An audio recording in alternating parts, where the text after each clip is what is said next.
We all have games we have heard about but never played.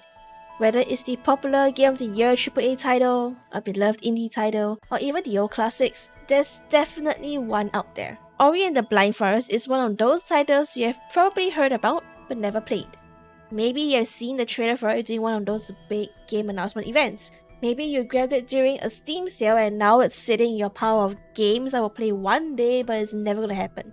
Or this is the first time you're hearing about it. Ori and the Blind Forest is such a good game that it single-handedly made me decide to become a game designer. Give me 5 minutes and let's see if I can convince you to play the game.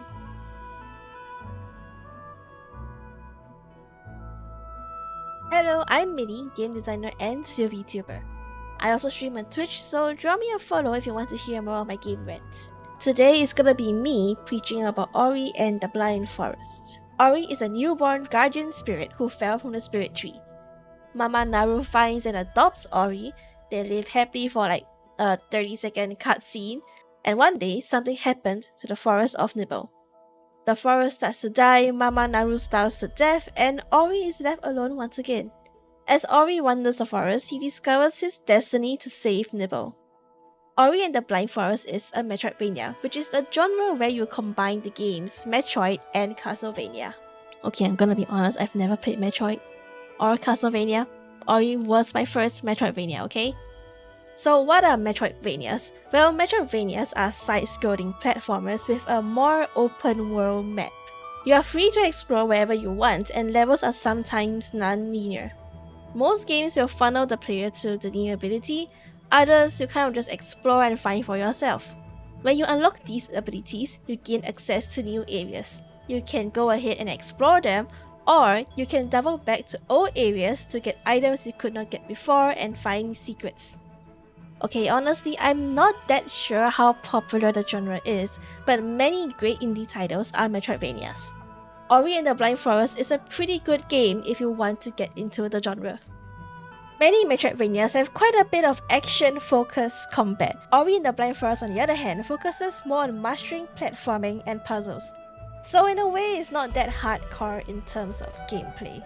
Without spoilers, there are no enemy boss fights where you gotta smack enemies till they die. However, this does make combat quite button mashy since it's really just pressing a single button. So maybe pro Metroidvania players won't really appreciate this. On the other hand, the art is super pretty and just downright a masterpiece just by itself. It also has a more approachable art style and tone. You know, it's a beautiful forest, you play as a cute rabbit monkey. It is probably one of the best looking games out there. Not that other Metroidvanias don't look good, sometimes they have art styles that appeal more to the Elden Soulsborne Die Twice fans. Normally they have a pretty dark tone as well. Ori is just one of the more approachable games in the genre for the general audience. Now let's talk about platforming. I know many people say that they can't play 2D platformers because they just suck at it, but don't worry, as Ori teaches platforming very well. If you can hold the left thumbstick to the left, press A to jump, then press A to double jump, and reach the other platform, you can play Ori, alright? Mastering platforming is the very core of Ori in the Blind Forest. You start off with a single jump, then wall climb, then double jump, then the best fucking ability of all time, bash. There's also many other abilities to unlock, but don't worry as you will not feel overwhelmed. This is because the point where you learn a new ability is quite evenly spaced out throughout the game. They are not thrown to you all at one go. You may fumble with the new ability at the start, but that is kind of to be expected. But don't worry, as I feel that Ori teaches the player's mechanics very well.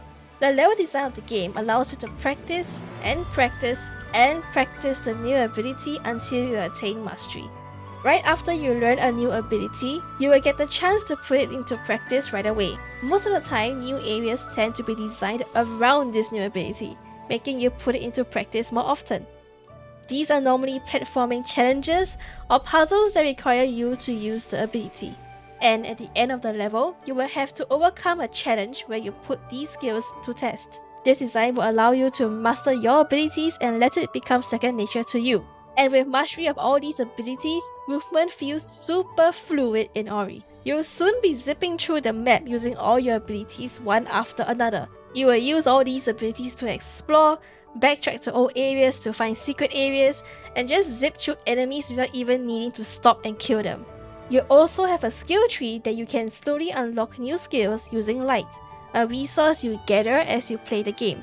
Here you can unlock new skills to give your abilities a better boost or just utility bonuses like using less mana and healing more. Now this game doesn't come without its own set of challenges. There will be pretty hard platforming puzzles or sequences that require you to have full mastery of your abilities. You will die many times. It will happen. There's even a death counter to keep track of how many times you have unalived Ori.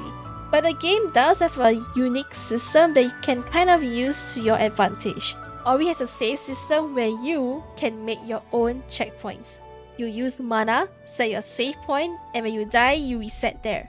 This allows you to kind of strategize and manage where you want to put down your own checkpoints. You just have to remember to put them down.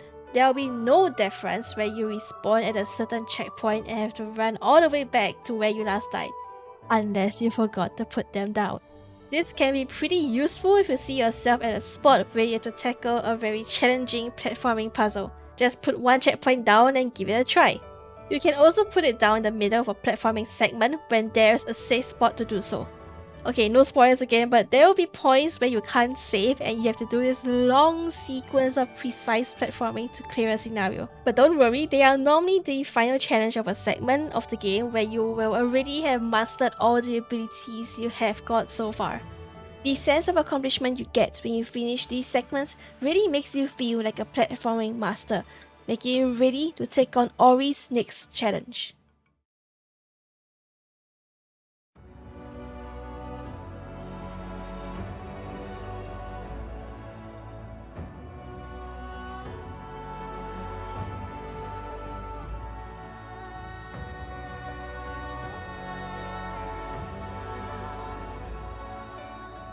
So all in all, Ori and the Blind Forest delivers one of those experiences where I wish I could wipe my memory of this game and just play it again for the first time.